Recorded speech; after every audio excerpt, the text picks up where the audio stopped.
যুব সমাজের মাথায় আমাদের অনেক ভাইরা ঢুকাই দিয়েছে আমরা খেলাফত কায়েম করব। খেলাফত কায়েম করতে হবে। যুবক ভাইরা, খেলাফত কায়েম করতে যারা চান, আজকে আপনারা শুনেন, খেলাফত দয়াল নবীজি পর্দা নেওয়ার 30 বছর পরে বন্ধ হয়ে গেছে। কিয়ামতের আগে আর কোনোদিন খেলাফত আসবে না। এটা সহিহ মুসলিমের হাদিস।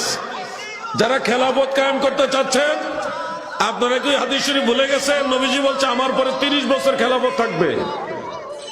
কয় বছর? তো 30 বছর হয়েছে নি? হয় নাই। 1450 বছর কই গেছে? 30 বছর পরে খেলাফত শেষ, আর আপনি 1400 বছর পরে এসে বলতেছেন খেলাফত কায়েম করব।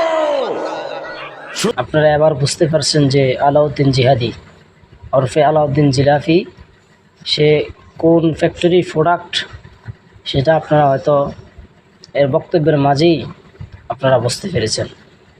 এবার আপনারা বিচার করেন সে আবার কোন ফ্যাক্টরির প্রোডাক্ট, এবার বোঝেন যে ইসরায়েলি না ফিলিস্তিনি।